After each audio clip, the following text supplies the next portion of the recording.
Hello दोस्तों, मैं आज आपके सामने एक नई वीडियो लेकर आया हूं जो कि 10th क्लास की केमिस्ट्री से रिलेटेड वीडियो है।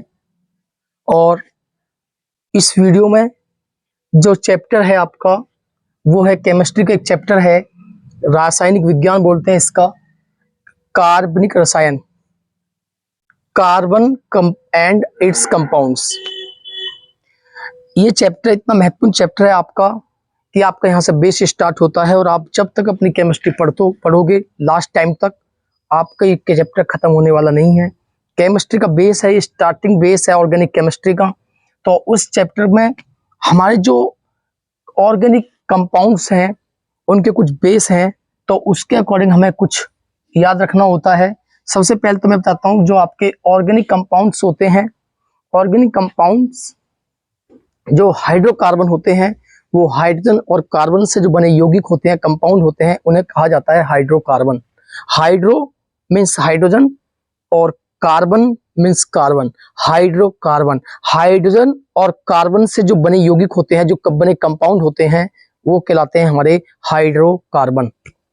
तो हाइड्रोकार्बन को सबसे पहले तो हम हाइड्रोजन और कार्बन की जो इनकी नेमिंग है उसके लिए हमें कार्बन के जो नंबर हैं, कार्बन के जो मॉलिक्यूल होते हैं, उसके अकॉर्डिंग उसके बेस पे हम उनके नेमिंग करते हैं, उनके नाम लिखते हैं।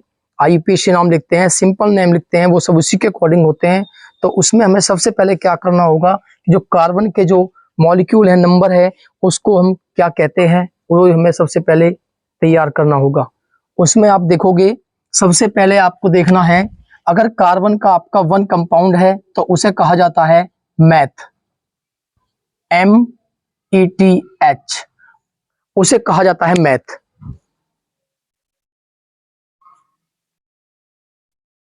उसके बाद अगर कार्बन के कंपाउंड 2 हैं, 2 मॉलिक्यूल हैं, तो उसे कहते हैं एथ।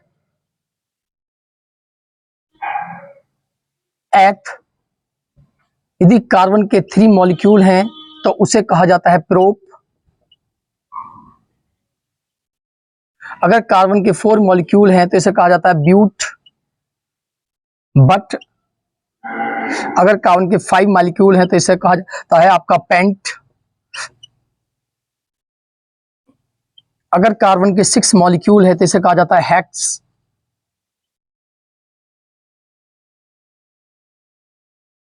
कार्बन के 7 मॉलिक्यूल है, इसे कहा जाता है हेप्ट।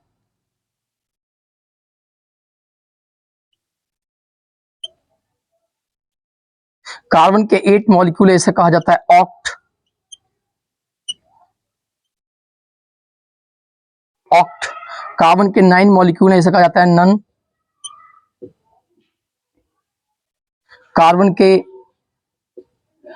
10 मॉलिक्यूल है, कहा जाता है आपका डीक, इंग्लिश में डैक।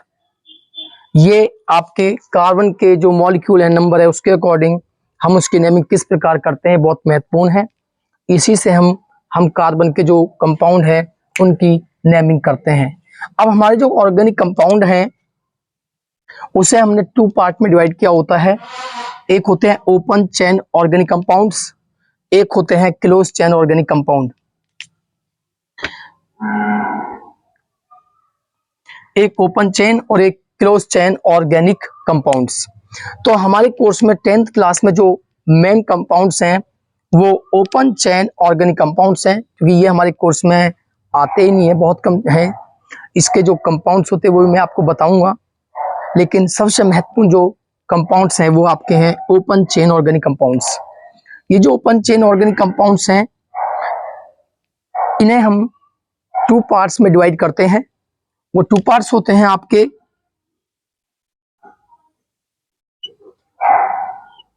एक होता है आपका सैचुरेटेड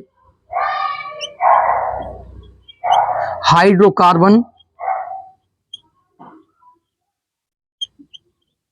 सैचुरेटेड हाइड्रोकार्बन्स, और एक होता है आपका अनसैचुरेटेड हाइड्रोकार्बन्स।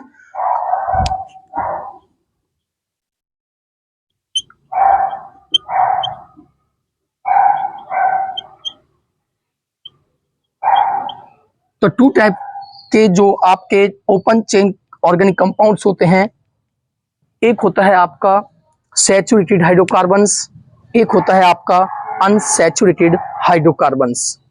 अब जो सैचुरेटेड हाइड्रोकार्बन्स होता है, इसका जो जनरल फॉर्मूला होता है, इससे पहले हम कहते क्या है, इसे हम कहते हैं एल्केन, यानी कि संतृप्त, हिंदी में बोलते हैं संतृप्त हाइड्रोकार्बन,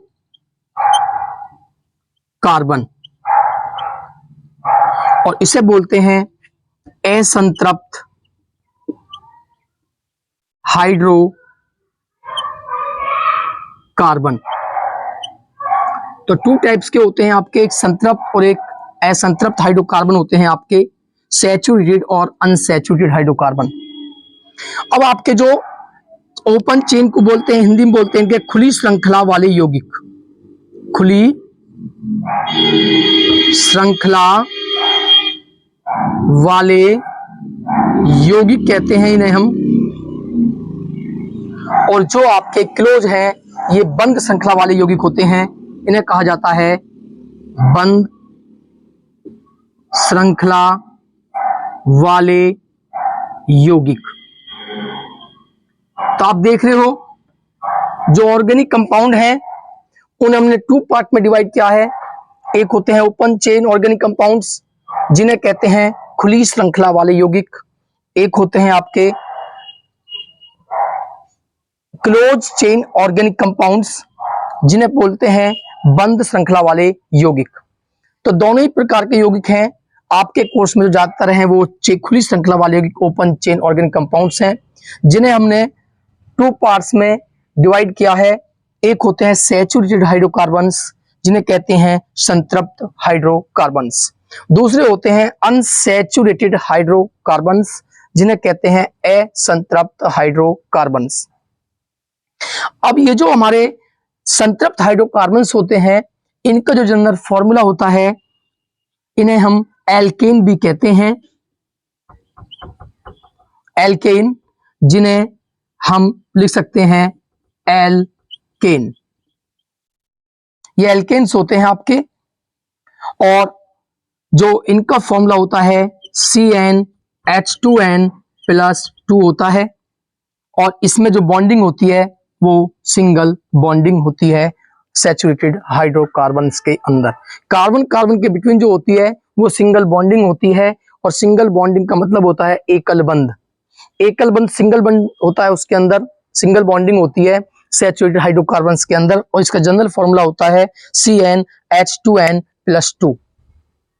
उसके बाद में जो हमारे असंतृप्त हाइड्रोकार्बन्स होते हैं, उनको हमने टू पार्ट में डिवाइड किया है। एक होता है आपका एल्कीन, एक होता है आपका एल्काइन। टू पार्ट्स में डिवाइड किया है, एल्कीन और एल्काइन। इसमें आपका डबल बॉन्ड होता है, इसमें आपका ट्रिपल बॉन्डिंग होती है। जो एल्कीन है इन्हें हम बोलते हैं, हिंदी में भी इन्हें हम एल्कीन ही कहते हैं, और इन्हें हम एल्काइन ही कहते हैं। इसका जनरल फॉर्मूला होता है CnH2n, और इसका जनरल फॉर्मूला होता है CnH2n-2। तो आप देख रहे हो कि इनके जनरल फॉर्मूला जो होते हैं, CnH2n-2 होता है आपका एल्काइन का, एल्कीन का होता है CnH2n, जबकि जो संतृप्त हाइड्रोकार्बन होते हैं जिन्हें हम एल्केन कहते हैं, इनका जनरल फॉर्मूला होता है CnH2n+2, और इसमें सिंगल बॉन्डिंग होती है। एल्कीन में आपकी डबल बॉन्डिंग होती है, और एल्काइन में आपकी ट्रिपल बॉन्डिंग होती है। अब हम जो है इसके अकॉर्डिंग कुछ IUPAC नाम आपको लिख के दिखाते हैं, आपको ध्यान से देखने हैं कि किस प्रकार हम ऑर्गेनिक कंपाउंड के 10th क्लास के बेस पे जो आपके IUPAC नेम आते हैं उन्हें हम किस प्रकार लिखते हैं, वो आपको देखना है। तो देखें जरा,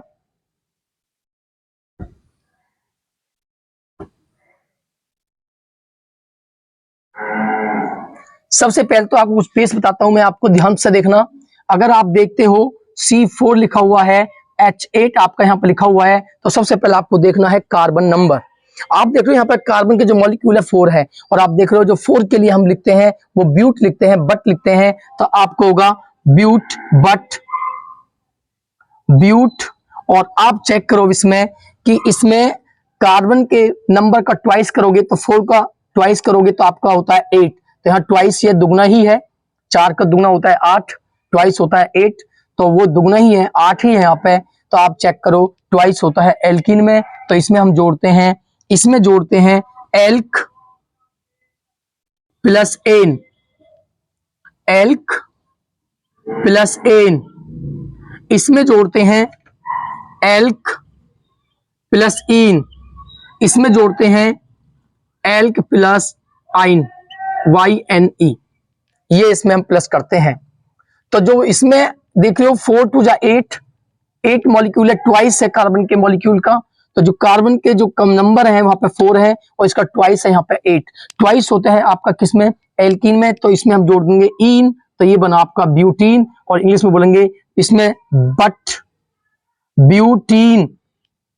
बट में आप देख रहे हो बट है यहाँ पे, और बट में हमने जो है इन प्लस किया है, क्योंकि इसमें हम प्लस करते हैं इन। इसके बाद में अगर मैं इसको इस तरह से लिखता हूं C4H10, तो अब भी यहां पे आप देख रहे हो 4 ही ऑर्गेनिक कार्बन कंपाउंड है, और 4 के लिए हम लिखते हैं बट, तो ये होगा आपका ब्यूट बट। अब इसमें चेक करो 4 का अगर आप ट्वाइस करोगे तो वो होता है 8, बट यहां पर 2 प्लस है, 10 है, तो ट्वाइस में +2 अगर आपके होते हैं कार्बन कंपाउंड, तो आप चेक करते हो ट्वाइस प्लस 2, ट्वाइस प्लस 2 ये होता है आपका एल्केन, और इसमें हम प्लस करते हैं एन, तो इसमें एन आपको प्लस करना है, ये होगा आपका ब्यूटेन, और इसमें होगा ब्यूटेन। इसी प्रकार अगर हम इसको देखें 4 कंपाउंड की, 4 टू जा 8 माइनस 6 किया, यानी कि हमने क्या करा, ट्वाइस में से 4 टू जा 8, 8 में से हमने 2 माइनस किया, और यहां पे आया आपका 6। तो आप देख रहे हो 4th के लिए ब्यूटी लिखते हैं हम,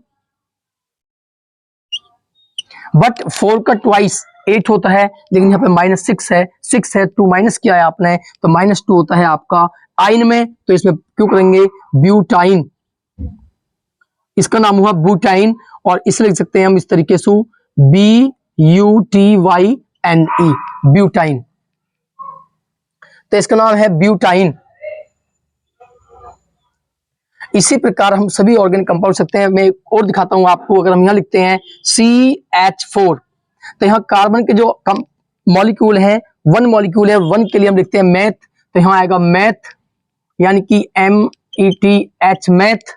और आप चेक करो 1 का अगर आप ट्वाइस करोगे तो 1 का ट्वाइस होता है 2, उसमें यहाँ पे 4 लिखा हुआ है, तो ट्वाइस प्लस 2 4, तो ट्वाइस प्लस 2 किसमें होता है आपका एल्केन में होता है, तो इसमें हम प्लस करते हैं एन, तो यहाँ पाएगा आपका एन, और इसमें होगा मीथेन, तो इसका नाम है मीथेन।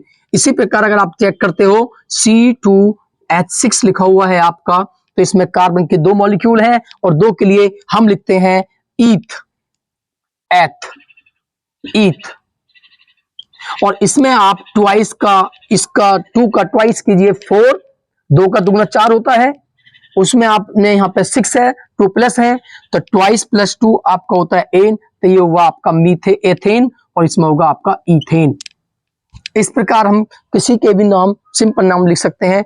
इसके बाद में हमारे कुछ आयुपेशी नाम आते हैं, कुछ हमारे पास फंक्शनल ग्रुप होते हैं, हम उसके अकॉर्डिंग किस प्रकार नाम लिखते हैं वो आपको देखना है। तब तक आप कुछ स्क्रीनशॉट ले सकते हो।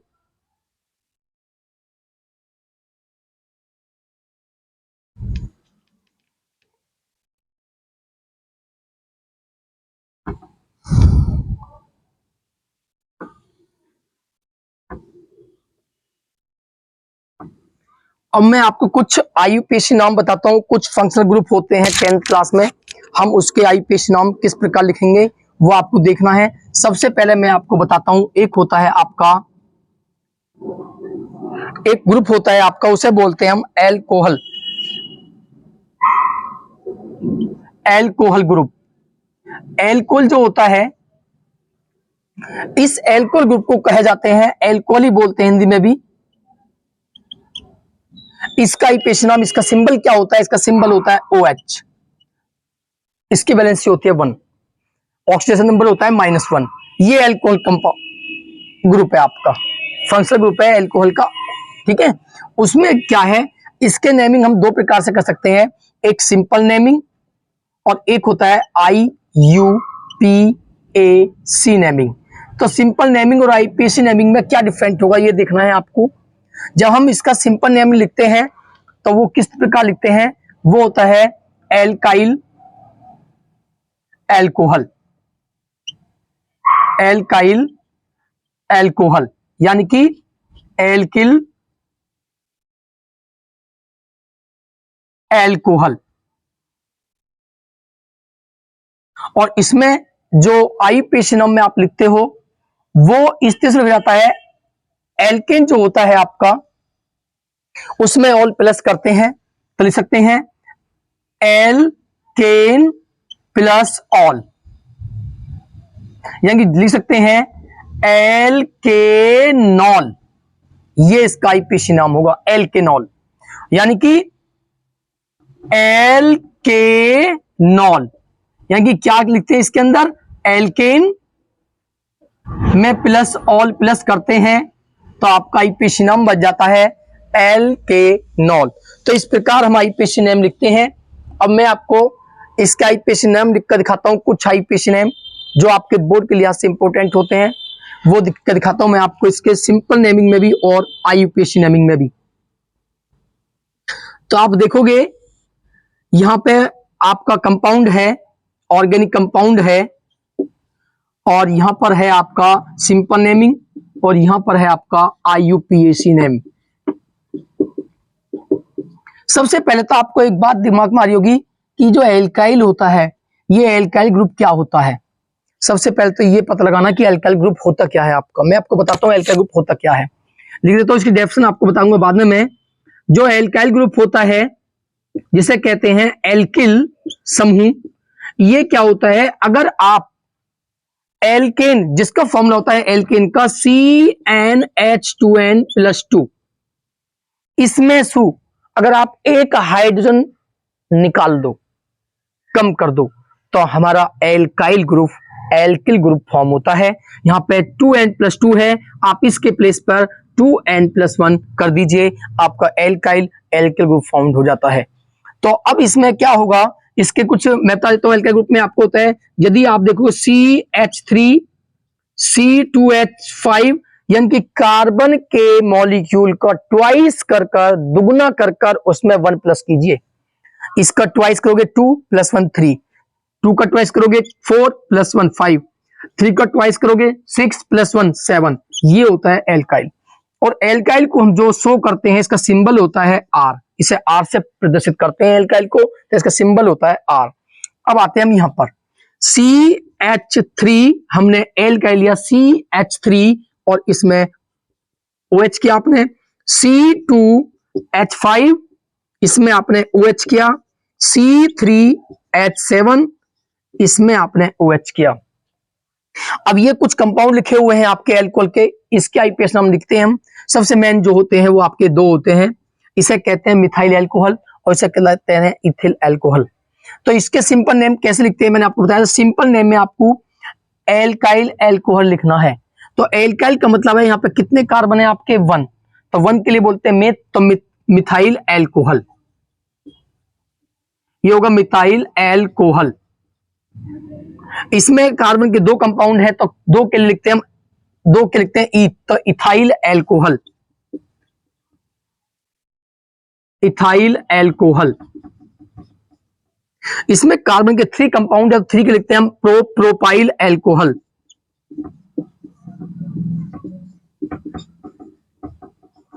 इसी प्रकार आगे भी हम किसी भी कंपाउंड्स के IUPAC नेम सिंपल नेम लिख सकते हैं। अब बात आती है IUPAC नेम की। IUPAC नेम आप देख रहे हो, इसे बोलेंगे मेथिल एल्कोहल,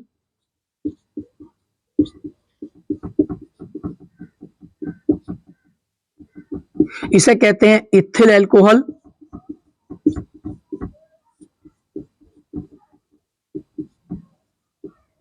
इसमें कार्बन कंपाउंड है आपके 3 प्रोपिल एल्कोहल,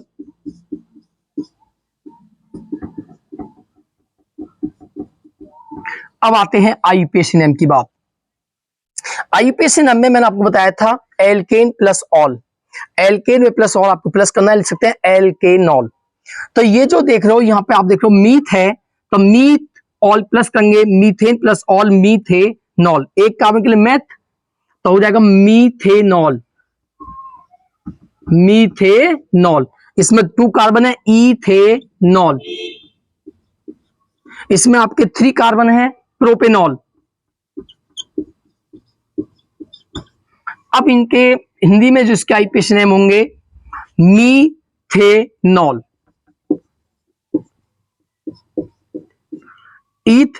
एथेनॉल,